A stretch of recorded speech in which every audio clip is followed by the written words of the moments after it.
Sukob sa Sovjetskim savezom promijenit će kurs jugoslavenske vanjske, ali i unutrašnje politike. Cilj je i dalje bio izgraditi komunističko društvo, ali ne onakvo kakvo je zamišljao Staljin, nego onakvo kakvo su zamišljali Tito i njegovi suradnici. Rezultati će iznenaditi sve, kako one na komunističkom istoku, tako i one na kapitalističkom zapadu.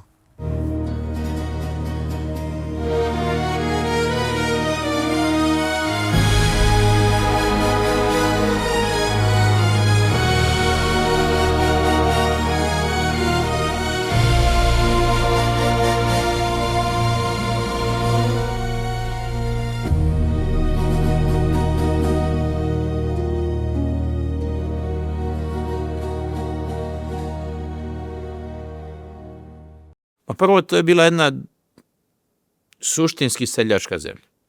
Dakle, do 45. godine. Sve jako malo industrije, dakle, isključivo u ovim većim gradovima kao što je, Zagreb, pa neki gradovi po Slavoniji, naravno Beograd, poneki u Bosni i Hercegovini jako malo. I onda je još ta seljačka, realno siromašna zemlja potpuno devastirana u Drugom svjetskom ratu. Ili devastirana je ljudski sa ogromnim gubicima i međuljudskim odnosima, pa i to malo ekonomije što je bilo je uglavnom uništeno. Jugoslavija iz rata izlazi kao jedna od najrazorenijih zemalja u Europi. Postoje podaci prema kojima je zapravo oko 1/5 stambenog fonda bila uništena, podaci prema kojima je više od polovice stočnog fonda bilo uništeno ili čak više od polovice recimo lokomotiva i vagona. Oni društvo žele preoblikovati. Da bi ga preoblikovali moraju provesti goleme korijenite promjene. One se tiču, a s obzirom na to da je riječ o komunistima, prije svega ekonomske sfere i ta prva velika promjena ide u ekonomskoj sferi. Industrializacija je svakako bila važan faktor modernizacije Jugoslavije posle 1945. godine. U tim prvobitnim projekcijama o kojima se razgovara još tokom ratne 1944. i 1945. godine, industrializacija je trebala biti ona ključna lokomotiva koja je do tadašnju zaostalu i nerazvijenu zemlju trebala povući u smjeru razvoja. Industrializacija je značajno utjecala na modernizaciju društva i to je bio glavni prioritet da industrija se izgradi, s obzirom da prije Drugog svjetskog rata ona nije bila toliko razvijena u tom obimu da bi jednostavno nakon Drugog svjetskog rata mogla preuzeti u potpunosti i modernizaciju, izgradnju kako su oni tada smatrali novog čovjeka i novo društvo. Ono što se često ističe, a usko je vezano za industrializaciju, to je bila elektrifikacija. Primjerice, 53. 54. godine se u jednom trenutku gradi čak 100-tinjak elektrana, od kojih je, čini mi se, 20-ak su bile zapravo velike elektrane. Električna energija prvenstveno bila namijenjena industriji i velikim industrijskim preduzećima. Naravno, vremenom se potiče i ta, da tako kažem, opća elektrifikacija. Električna energija dolazi u domove i u sve urbane i ruralne naselja. Ona znači dolazi u domove i u udaljenim selima i naravno mijenja ne samo morfologiju, mijenja demografsku sliku, potiče na mobilnost, mijenja i svakodnevnicu i svakodnevni život i čak i dokolicu tih ljudi i sa tim nekim malim kućanskim aparatima svakako širi njihov vidik. Jedan od uvjeta izgradnje novog društva za komuniste je bilo rješavanje vlasničkih odnosa. Konkretno, trebalo je ukinuti privatno vlasništvo i nacionalizirati ga, to jest pretvoriti ga u svojinu države, odnosno društva. Nacionalizacija je na neki način bila olakšana činjenicom da komunisti dolaze na vlast nakon rata. Dolaze već dijelom naravno i za vrijeme rata, nakon rata. S obzirom da je velik broj firmi surađivao sa okupatorima i raznoraznim kvislenzima koji su postojali od Vardara pa do Triglava. Međutim, na udaru komunista neće biti samo vlasnici velikih poduzeća. Nacionalizacija je bila postepena, ona se nije odnosila samo na privredu i samo na privatno vlasništvo u privredi, ona se odnosila i na privatnu imovinu ili privatnu svojinu koji je bio ustavni termin iz 1946. i na građane. Dakle, recimo njihove stanove ili nekretnine. Zbog ideoloških, ali i ekonomskih razloga, poseban su odnos jugoslavenski komunisti imali prema selu. kako pomiriti neporeciv doprinos seljaka u narodno-oslobodilačkoj borbi s činjenicom da se privatno vlasništvo, pa i ono nad zemljom, nastojalo ukinuti, predstavljat će veliki izazov novim vlastima. Unatoč državnoj represiji, seljaci će se pokazati kao poprilično tvrd orah. Zemljišni posjedi koji su do tada pripadali bankama, crkvi, velikim zemljoposjednicima, ali i protjeranom njemačkom stanovništvu, nakon završetka rata agrarnom se reformom u prvoj fazi raspodjeljuju seljacima, to jest individualnim poljoprivrednicima. U drugoj fazi trebala je nastupiti kolektivizacija, odnosno okrupnjivanje malih posjeda u seljačke zadruge. Odnos jugoslovenskih komunista prema selu i seljaštvu je zaista bio opet jedan od tih najkompleksnijih sadržaja, utoliko što su zaista nosioci oslobodilačke borbe u ogromnom broju, imajući u vidu takva je naprosto i bila struktura i stanovništva Jugoslavije, bili seljaci. To je jedan sloj problema. Drugi je opet proisticao iz tih teorijsko-ideoloških okvira marksizma, lenjinizma, koji su podrazumevali u suštini da zemlja kao jedan od ključnih resursa mora biti posjedovana nacionalno. Dakle, ona mora biti socijalizovana, ona mora biti nacionalizovana. Selo je inače bilo važno i selo je inače u socijalističkim zemljama dosta stradalo. Ono je bilo važno jer je trebalo razvlastiti veleposjednike. Od mnogih bezzemljaša koji ostaju na selu, dakle ne od onih bezzemljaša koji migriraju u gradove, je trebalo napraviti neku vrstu vlasnika, suvlasnika. Njih je onda trebalo u sljedećim fazama, da tako kažem, okrupniti u zadruge. A selo je tradicionalno smatrano konzervativnim i nerevolucionarnim, iako su seljaci uvelike iznijeli narodno-oslobodilačku borbu i revoluciju u Jugoslaviji.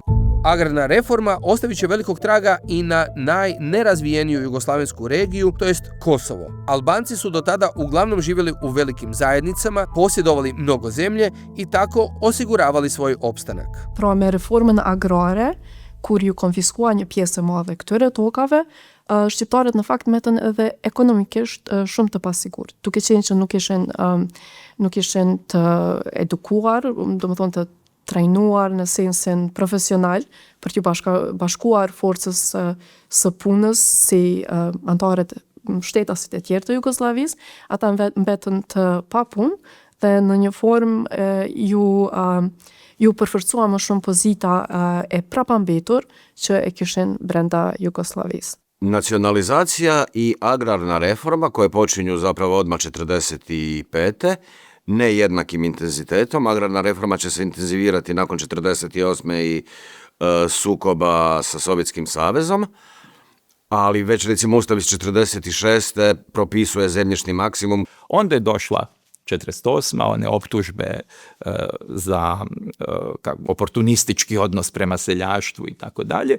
I onda su jugoslovenski komunisti, mimo onog što je bila njihova i originalna ideja, ušli u tu masovnu kolektivizaciju i napravili sukob sa selom, ušli u otvorenu konfrontaciju, a ovo je zaista značilo jedan pravi mali rat protiv sitnog seljaštva.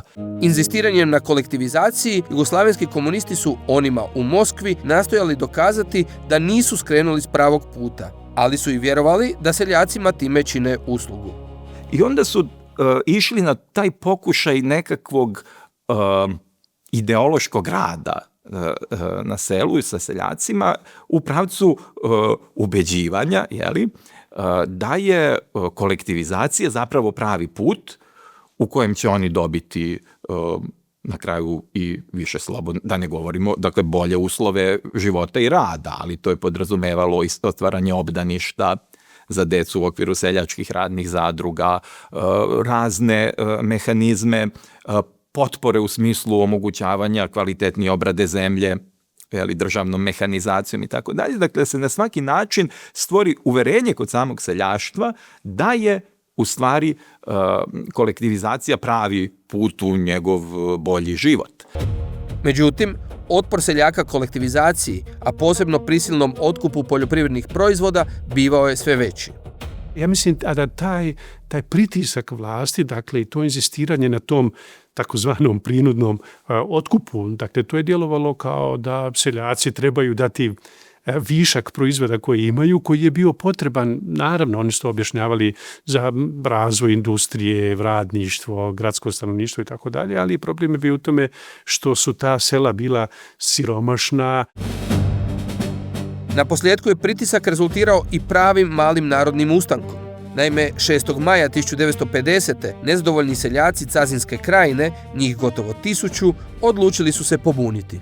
Cazinska buna je klasična seljačka buna, iako postoje različite interpretacije da li postoje neki drugih motiva, ali sve upućuje na to da je dakle Cazinska buna bila jedan revolt seljaka zbog, neću reći politike koja je bila usmjerena protiv seljaštva, ali politika koju su komunisti vodili prema seljaštvu je dobrim dijelom bila nepovoljna za njih. A na čelu te bune će onda biti ljudi zapravo koji nisu bili ideološki protivnici te države, recimo, nego su bili partizani, čak prvoborci. I ja mislim da je dakle ta ključna stvar za izbijanje bune su ovi socijalni razlozi, a ne nacionalni ili neki drugi. Međutim, reakcija vlasti bila je vrlo oštra, moglo bi se reći i surova. 30 učesnika bune je ubijeno u sukobu s policijom i vojskom ili kasnije strijeljano, nekoliko stotina ih je uhapšeno i upućeno na prisilan rad, a 100-tinjak obitelji raseljeno je iz Cazinske krajine. S druge strane, otpor seljaka ipak se isplatio. Već početkom 50-ih jugoslavenski komunisti definitivno odustaju od projekta kolektivizacije. Dakle, oni zaključili da kolektivizacija nije nužni put prelaska seljaštva u socijalizam i da se moraju pronaći neki drugi načini i na kraju se pristupilo rasformiranju seljačkih radnih zadruga. 51. druge godine je jasno svima da je projekat kolektivizacije propao u Jugoslaviji. Kako bi se izgradilo komunističko društvo, trebalo je izgraditi radničku klasu, što nije bio nimalo lagan zadatak u društvu koje je do Drugog svjetskog rata bilo većinski agrarno, to jest seljačko. Međutim, promjene koje će na radnom mjestu, ali i u privatnom životu vrlo brzo osjetiti milijuni Jugoslavena, biti će zapanjujuće. Jedan od ključnih društveno-političkih ciljeva nakon rata je stvaranje novoga čovjeka. Novoga socijalističkoga čovjeka, pa onda nakon 1948. i posebnoga specifičnoga jugoslavenskoga socijalističkoga čovjeka različitoga od sovjetskoga. Industrijska preduzeća u socijalističkom samoupravljanju predstavljaju u stvari katalizatore i inkubatore novog čovjeka, novog socijalističkog čovjeka. Kroz ta preduzeća se provlače neki novi sistem vrijednosti, provlače se neke nove navike, provlače se neki novi narativi koji u stvari čovjeka pretvaraju u radnika koji isto vrijeme gradi i državu i društvo. Ono što radnici dobivaju sigurno je pravo na obrazovanje. Dakle, obrazovanje osnovno postaje odmah obavezno. Sve više stanovništva završava potom u cjelini i srednju školu. Iznimno će porasti broj studenata na fakultetima, uostalom i mreža sveučilišta će se iznimno proširiti. Uz to pravo na zdravstvenu uslugu. Tu je ta socijalna medicina s pokretom Andrije Štampara koji je krenuo još prije rata, dakle učinila svoje. Dakle, to je situacija u kojoj stanovništvo shvaća da liječnik više nije nekakva strana osoba, strano tijelo, osoba koje treba komad peradi za noge donijeti kako bi se platila, nadoknadila ta medicinska usluga, nego da je liječnik tu kako bi pomogao. Zapravo se i brinu o tome da oni se na poslu ne umore previše, odnosno da rade u što boljim uvjetima, a polazilo se od teze, i to je zapravo bila glavna teza, koliko sad to možda danas zvučalo smiješno, da radnik mora biti zadovoljan. To je jedan cijeli obrazovni zapravo prosvjetiteljski pokret koji ima to stanovništvo naučiti, poučiti, prosvjetliti, uputiti ih u nekakve segmente i pravila modernoga života.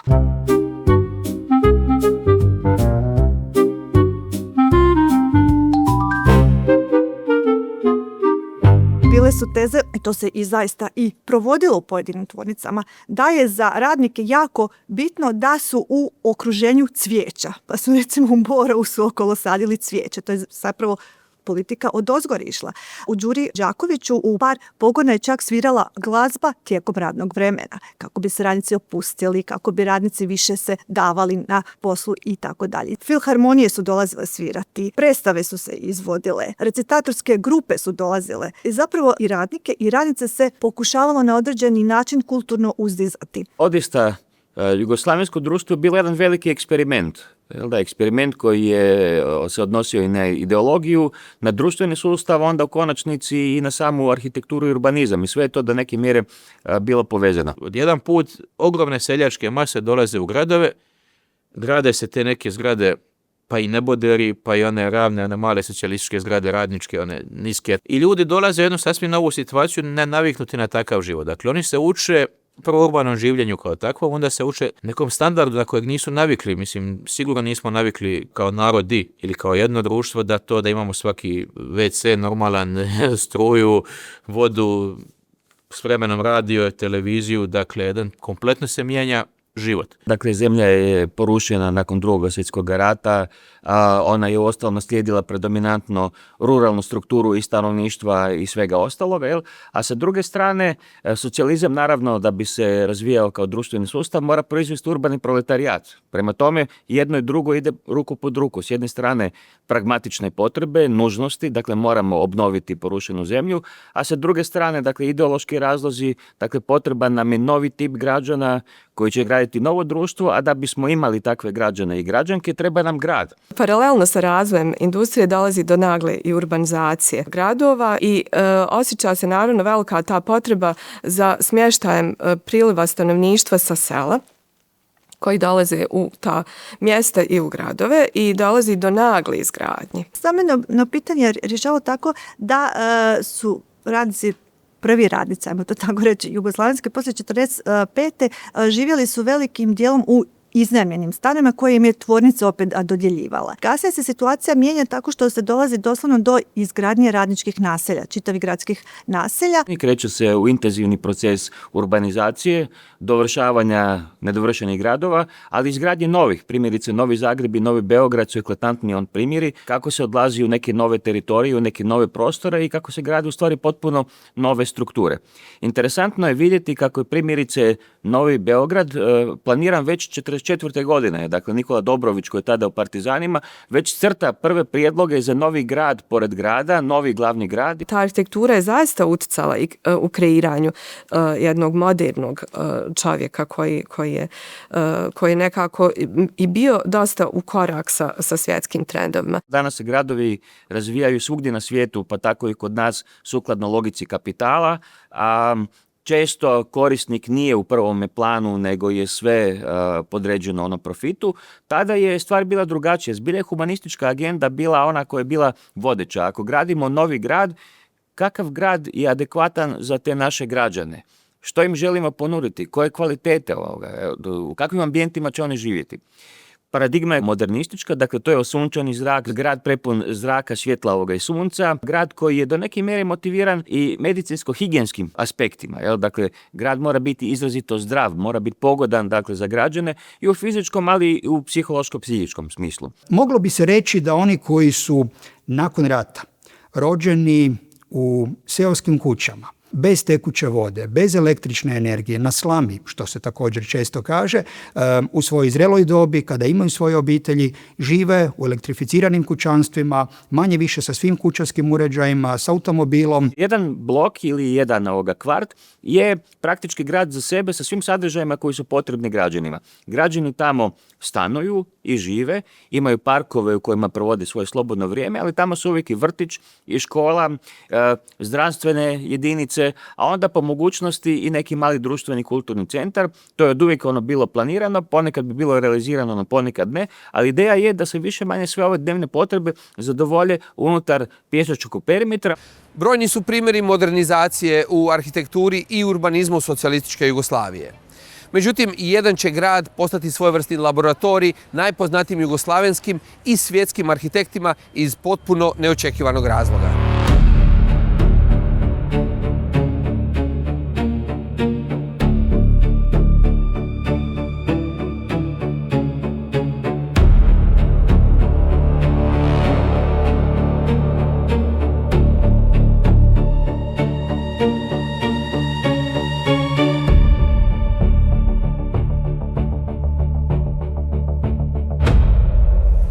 U 5 sati i 17 minuta 26. jula 1963.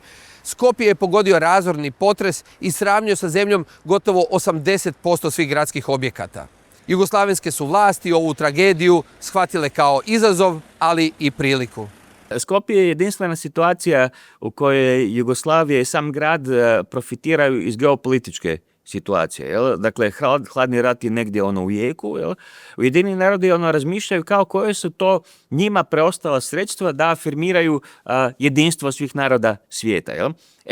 Grad i urbanizam su u stvari možda neka takva mogućnost, činilo se tada u Ujedinjenim narodima, i Ernstu Weissmanu, hrvatskom jugoslavenskom arhitektu, i onda Ernst Weissman pomislio, pa možda je upravo obnova Skopja prilika da se čitav svijet ponovo ujedinji u jednoj plemenitoj gesti gdje pomažemo, dakle, da se grad rekonstruira, ali isto tako da se stvori pokazni novi grad budućnosti. Raspisuje se globalni međunarodni natječaj, povezivaju se arhitekti iz čitavog svijeta i na natječaju pobjeđuje Kenzo Tange sa svojim japanskim timom koji dobiva 60% prve nagrade, a 40% te prve nagrade dobili su zagrebački arhitekti Miščević i Wenzler. Zbog velikog uništenja i destrukcije koja se desila tim zemljotresom stvorio se prostor za kreiranje novog nekog grada i svijeta. I onda se oni otvaraju potpuno kavani i radi se internacionalni natječaj koji su bili jako značajni, tako da Kenzo Tange tada kreira taj čuveni projekat razvoja Skoplja koji je, da kažemo, po tom projektu je krenula realizacija. Nažalost, kao i cijeli taj proces modernizacije, zaista je upitno da li je on ikada završen dok je trajala Jugoslavija ili je tu ostalo dosta nezavršenih stvari, ali definitivno je svjedočanstvo o tom stalnom stremljenju ka naprijed, ka želji za promjenom i za nekim novim pogledima na prostor, na grad, na viziju budućnosti. To je prvi puta u povijesti da su avangardne japanske metabolističke ideje izvezene sa istoka na zapad. Jugoslavija je zapadno od Japana, tako da taj izvoz ide u tom mitskom smjeru od istoka prema zapadu, i počinje se onda sa realizacijom jednog nevjerojatnog ambicioznog i odvažnog projekta koji je trebao potpuno promijeniti lice Skoplja. Nakon Drugog svjetskog rata, a onda i izbacivanja iz komunističkog bloka, Jugoslavija je bila doslovno na koljenima. Međutim, već početkom 50-ih započela je politička, a uskoro i ekonomska stabilizacija. Jedna od posljedica bio je i mnogima nezamisliv porast životnog standarda. Stvari se počinju mijenjati krajem 50-ih kada država odlučuje s teške industrije prijeći na industriju robe široke potrošnje. Dakle, teška industrija učinila što je trebala učiniti do tada, shvatilo se da je vrijeme došlo za ulaganje u porast životnog standarda. Ako već mora početi rasti plaća, ta plaća se na nešto mora moći potrošiti. Tu bi negdje ta 58. mogla biti godina možda početka potrošačke kulture ili masovnog potrošačkog društva u Jugoslaviji s nekim odrednicama programa Saveza komunista Jugoslavije iz te godine, s onom pjesmom Moja mala djevojčica ili Tata kupi mi auto s Opatijskog festivala, te iste 58. godine. Tata kupi mi auto, bicikl i romobil. Kupi mi medu i zeku, kolica, jugovini. Tata kupi kolača, bombona i naranđe dvije. Bar jednu malenu bebu, velim ti da je to sve. A uostalom te kasne 50. jesu vrijeme jugoslavenskog privrednog čuda kada industrija raste po oko 15% godišnje, što jesu jedna od najvećih stopa u svijetu tada u to vrijeme. Dakle, gazi se ubrzano naprijed, ne bi li Jugoslavija u 60-ima dosegla razinu srednje razvijene zemlje u globalnim razmjerima. I to i postigla. U 60-ima mogli bismo reći da taj život onda postaje doista pristojan. Po prvi put u povijesti jugoslavenski radnici i njihove obitelji mogli su ostvariti ono što im je do prije koju godinu izgledalo nezamislivo. Ono što je nekim drugim zemljama bilo učinjeno u oko stoljeća ili stoljeća i pol, onim zemljama zapada ili sjevera Europe koje jesu bile industrijski najrazvijenije, to se u Jugoslaviji događa unutar jedne generacije, dakle 25-30 godina. Recimo, zanimljivo u odnosu na razdoblje Kraljevine ima jedan arhivski dokument gdje tvornica u Osijeku, jedna od tvornica, šalje dopis tada tvornici vagona u Slavonski Brod da radnici počinju njihovi pričati o godišnjem odmoru i u stilu što sad da oni naprave s tim pitanjem. I tvornica brodska šalje odgovor: suzbite to, nemojte da to nekome još pada na pamet. Zapravo se na neki način, ne na neki, nego se lišavalo radnika pravo na godišnji odmor. U Jugoslaviji to postaje obaveza. I nakon nekoliko godina zapravo svaki radnik to doživljava kao svoje pravo, ne više kao nekakvu privilegiju što je bilo ranije. Turizam postaje dio industrijske kulture. Dakle, turizam tu više nije samo za neke dijelove društva, kao što je bio do tada, dakle za one više slojeve. Turizam je tu gotovo nešto blisko socijalnoj i zdravstvenoj skrbi. Nešto što mora omogućiti oporavak, rekreaciju radničke klase, kako bi ti radnici zapravo punom snagom, punom energijom prionuli svome radu i na taj način omogućili bržu obnovu, industrializaciju zemlje. Izvan tvornice se opet nastojalo da se radnici odmore na kvalitetan način kako bi opet mogli biti što uspješniji na poslu. Međutim, socijalističke vlasti odmor su shvatile na način da on mora biti aktivan.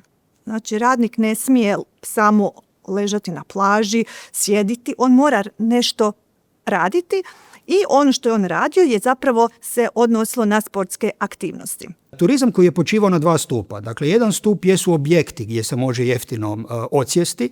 To su radnička, pa dječja i omladinska odmarališta. A drugi stup je sustav povlastica i popusta na prijevoz zapravo do mjesta odmora. Zapravo, radnici su u socijalizmu postali nešto što do tada nisu bili ili nešto što je zapravo bilo privilegirano za nekakvu višu klasu. Posebno su zanimljiva i ljetovanja, gdje se radnike na početku zapravo moralo prisiliti da idu ljetovati, jer nitko nije htio zapravo ostavljati svoju kuću, posebno recimo u Slavoniji gdje su uvijek ti bili nekakvi poljudjelski radovi, pa su uvijek svaki slobodan trenutak se koristio za nekakav rad na polju. Dio ljudi se jednostavno nije osjećao ugodno u ambijentu na koji nisu navikli. Razmišljali su o tome kako se spakirati, što odjenuti, kako se ponašati u nekom restoranu ili na recepciji hotela. I zapravo je taj sustav radničkih odmarališta bio do neke mjere i škola.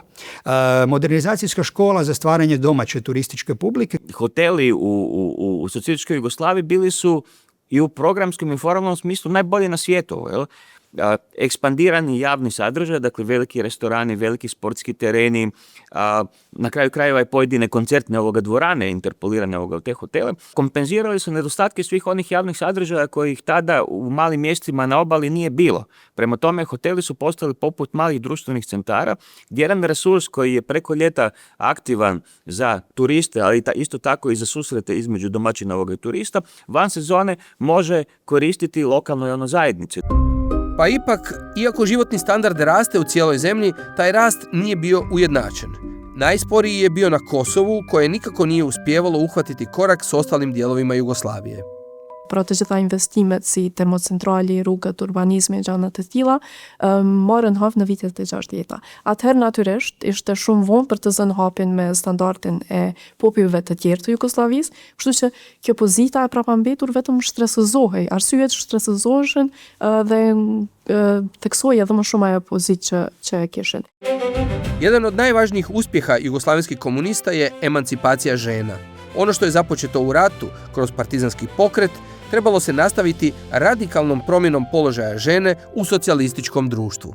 Žene nisu imale politička prava u Kraljevini, nisu bile politički subjekt na način na koji mi to prosto vidimo onako najosnovniji, nisu imale prava niti da se kandiduju, niti da biraju, niti da budu birane na nijednom nivou vlasti. To se sada menja se već 45. godine na tim izborima za Ustavotvornu skupštinu, ali Ustavom i tim podzakonskim aktima žene dobijaju pravo glasa i pasivno i aktivno, naravno pravo glasa. U socijalističkom društvu žena doživljava promjenu na svim planovima, i na privatnom, i na poslovnom, i na školskom planu i tako dalje. Od 46. godine po tom novom Zakon o braku, brak je građanski, dužnosti i obaveze supružnika su izjednačene, zatim su nakon zakona donešeni niži akti zakonski koji regulišu položaj dece u braku. U Kraljevini po ovom srpskom, na primjer, građanskom zakoniku, pri razvodu su deca muška od 4, a ženska od 7 godina pripadala ocu.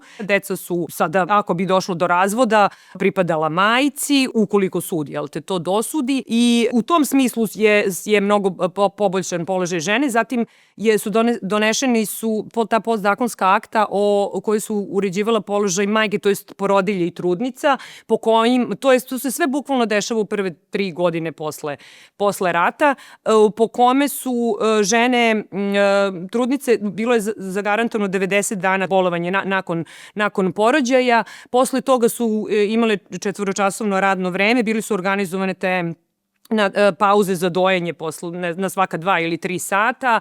Žene su posle 4. meseca trudnoće bilo je zabranjeno noćni rad i prekovremeni rad.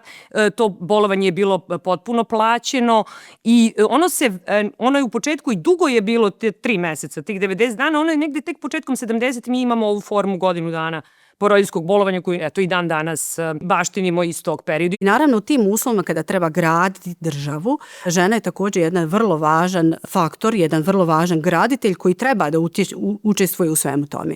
Međutim, taj proces emancipacije žene u stvari nekako se u tim prvim periodima, tim prvim desetljećima Jugoslavije akcentirao na toj njenoj ekonomskoj emancipaciji, u smislu da je žena vrbovana, da sada izađe iz tog komfora prostora, iz obitelji i da bude fabrička radnica. Tu je veliki problem dvostrukog ili višestrukog opterećenja žene, jer ona i dalje ima identične sve obaveze koje je imala u porodici, u Kraljevini i u Kraljevini Srbiji pre toga, ali ta žena je sada i profesionalno angažovana jer radi ili u industriji, radi u svim granama društvenim žene u društva su prisutne, zaposlene su, ali i dalje ima sve one poslove. Mnoge radnice konkretno su se žalile da sada su im nametnute nove obaveze, a ostale su stare. Znači, žena nije kompletno izašla iz tih tradicionalnih okvira i sad se zapravo od žene očekivalo da bude i majka, i supruga,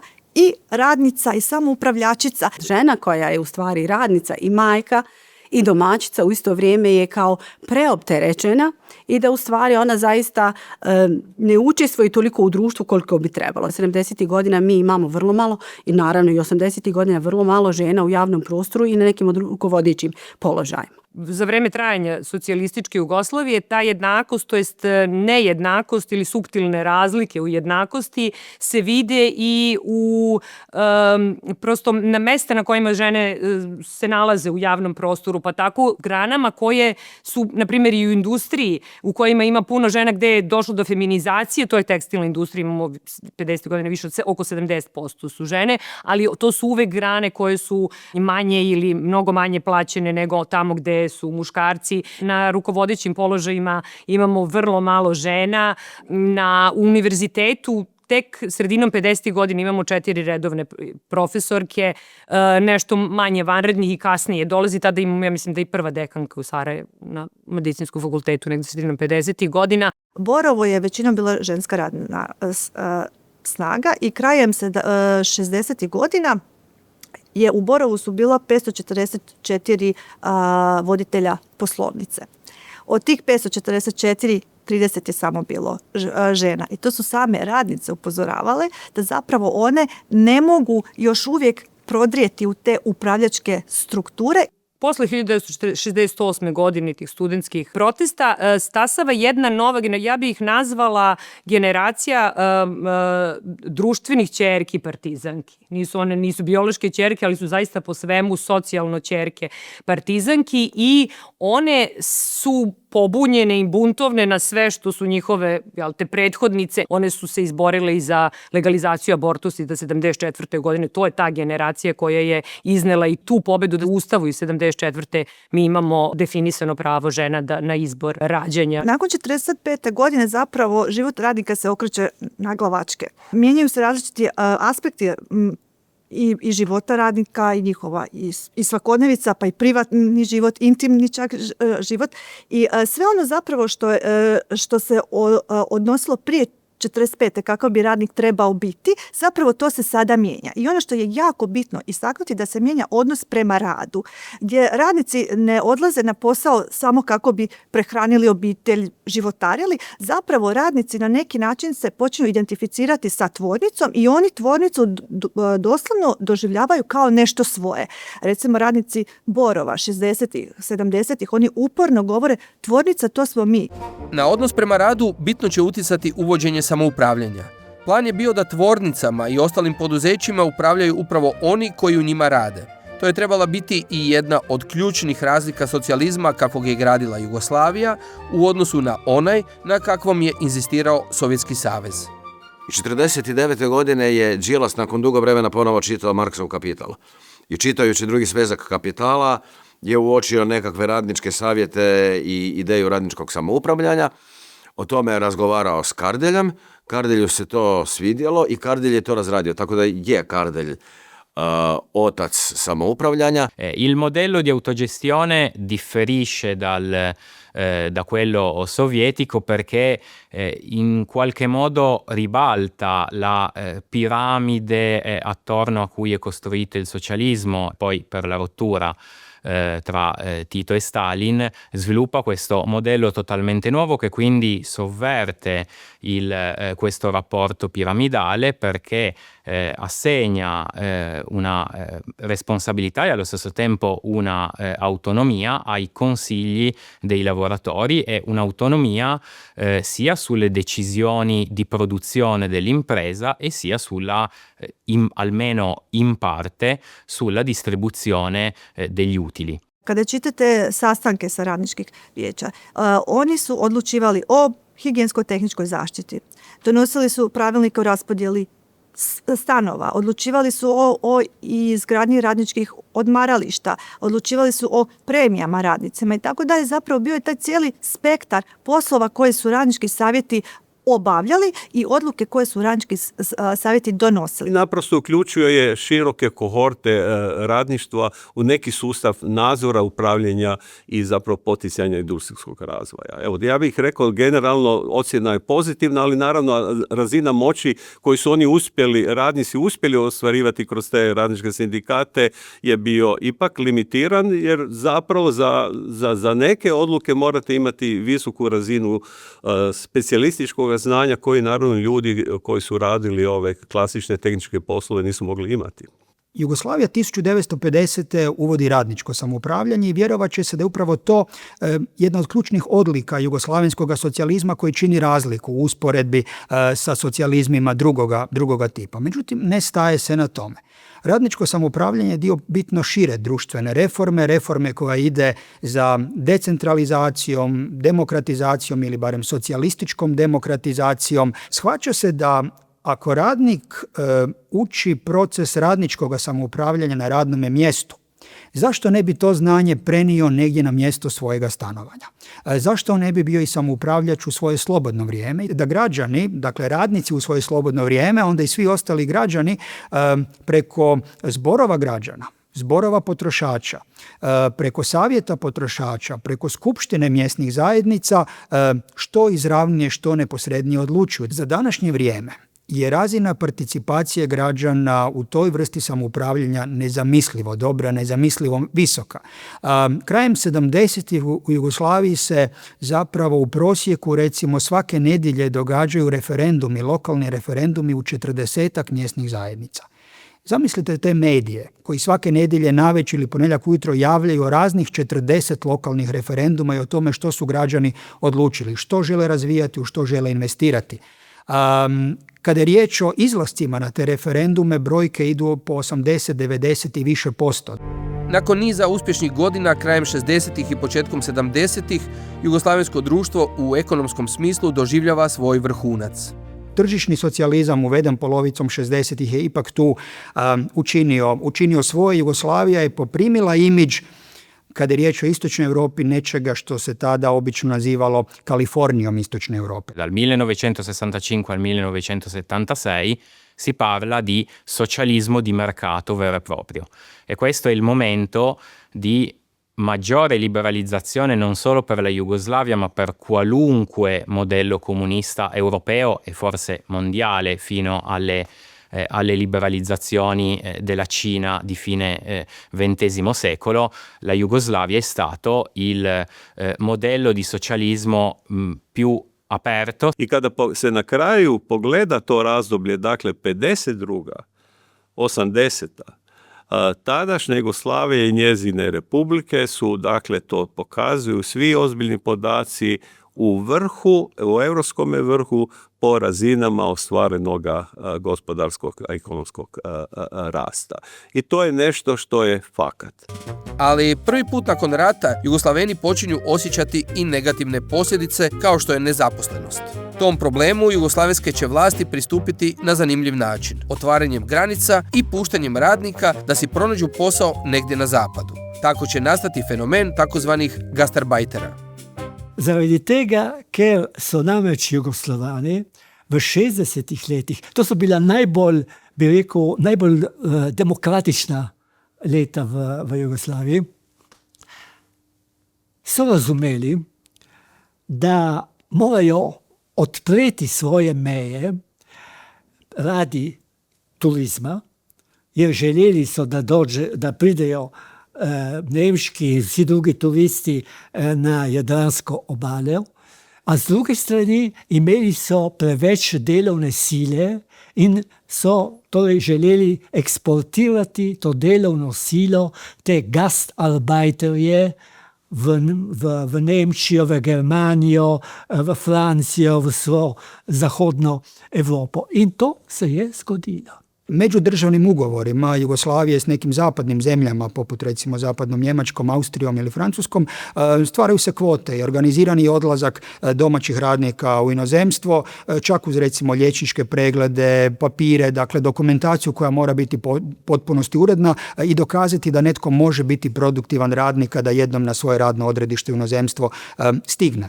Also ich bin leitender Arzt der deutschen Delegation und gleichzeitig Vertreter des Direktors der deutschen Delegation mit Sitz in Belgrad.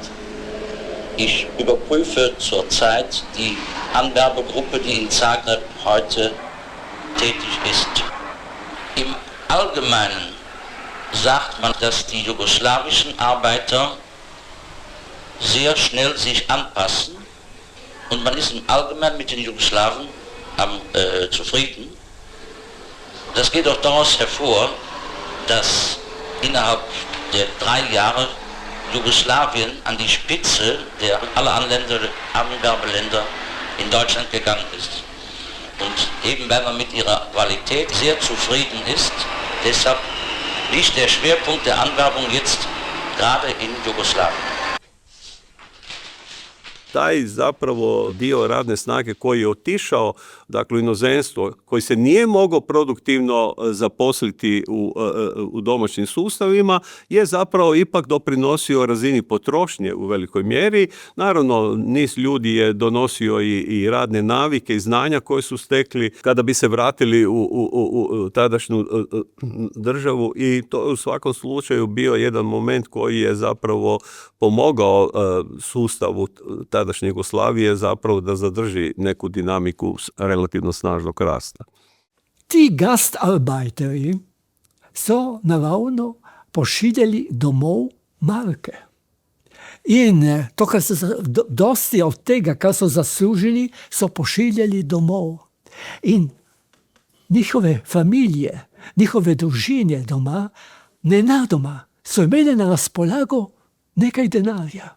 Ti radnici će sa sobom donositi razna dobra, gramofonske ploče, dječje igračke, odjeću, vrste hrane, dakle prehrambenih proizvoda ili pića kojih u zemlji neće biti, tehničku robu, higijenske proizvode.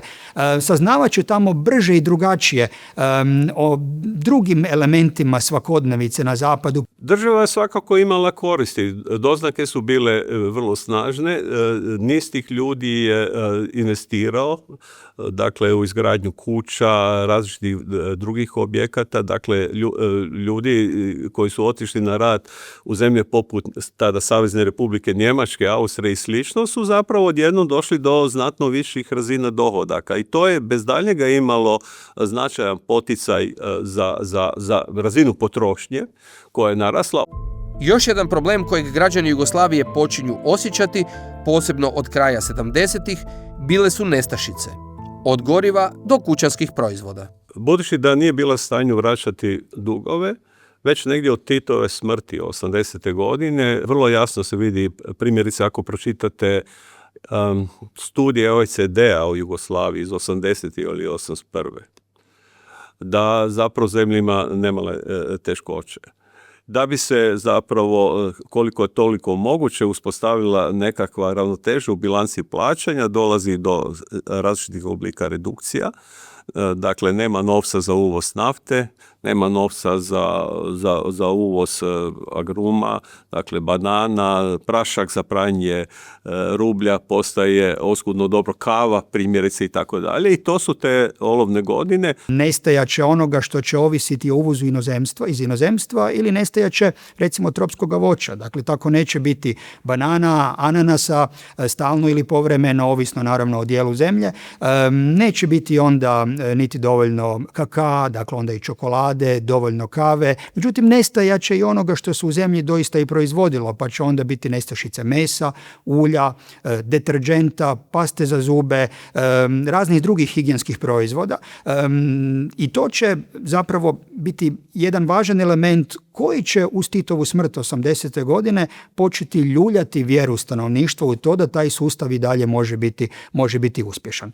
Ono što će za potrošačku kulturu u Jugoslaviji biti ipak najveći ispušni ventil, bit će nešto izvan granica zemlje, a to će biti odlazak u šoping u inozemstvo, a ona potrošačka meka koja je bila omiljeno odredište je svakako Trst.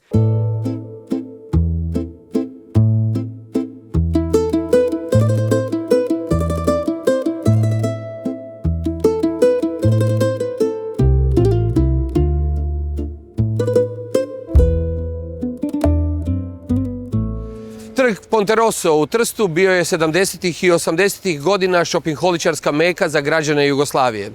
Ovdje, ali i po cijelom gradu, svakog vikenda tisuće Jugoslavena dolazilo je kupiti ono čega u Jugoslaviji nije bilo, prije svega džins, cipele, kozmetiku, kavu, igračke i naravno dobru kožu. Nigdje na svijetu kapitalizam i socijalizam ne surađuju tako mnogo i tako pošteno kao na ovoj tržnici. Za male pare jeftina roba, zarada mala, prevara mala. Recimo, prvi vrhunac toga odlaska u Trst je već 70. godine, nakon liberalizacije graničnih režima, otvaranja granica i tako dalje, slobodnog dobivanja putovnica. Dakle, 70. preko 7 milijuna jugoslavenskih putnika prelazi talijansku granicu. Izgodilo se nekaj neverjetnega. Jaz sem takrat poučeval na neki slovenski srednji šoli, malo daleč od centra, 2 kilometra daleč od centra. Zato, da sem se vrnil domov eno soboto, sem rabil 2 uri. Taka množica, takšna gužva je bila na cestah. Procjene su bile, recimo u 80. godinama, da jugoslavenski građani u Trstu ostavljaju oko $1 milijardu godišnje. Vsekakor je bil en fenomen, kakršen se po mojem nikjer drugje v Evropi ni pojavil. Je pa seveda bil tudi za Jugoslovane pomemben, zaradi tega, ker čez mejo niso šle samo džinsi, ure, punčke in tako dalje. Šle su tudi ideje. Odlazak u šoping u neku kapitalističku zemlju građani ostalih socijalističkih zemalja nisu mogli ni zamisliti. Bila je to još jedna u nizu privilegija koju su imali građani Titove Jugoslavije. liberalno dobivanje pasoša, liberalni prelazak granice, mogućnost odlaska na putovanja, dakle bilo da su to shopping putovanja, bilo da su to komercijalne turističke ture, dakle mogli su 60-ih već uplatiti 5 dana Toskane autobusom povodom Dana Republike i dugoga spojenoga vikenda koji se u tim danima događa. Dakle, to sve u Jugoslaviji nije bilo nimalo čudno. Bilo bi iznimno čudno i nemoguće zapravo u tom trenutku tako nešto organizirati u zemljama Sovjetskog bloka, budući da su građani tih zemalja vlastite zemlje, odnosno zemlje bloka, mogli napuštati u iznimno kontroliranim uvjetima s posebnom svrhom, službenim putovanjima, sportskim putovanjima, organiziranim posjetima, s izlaznim vizama. Slobodan im je bio prolaz u druge zemlje istočnog bloka i uglavnom im je bio slobodan prolaz u Jugoslaviju. Dakle, takva ograničenja Jugoslavija ne poznaje od početka 60. godina, posebno ne nakon 67. kao međunarodne godine turizma, pa i na jugoslavensku inicijativu kada se ukidaju ulazne i izlazne vize za sve zemlje s kojima Jugoslavija ima uspostavljene diplomatske odnose.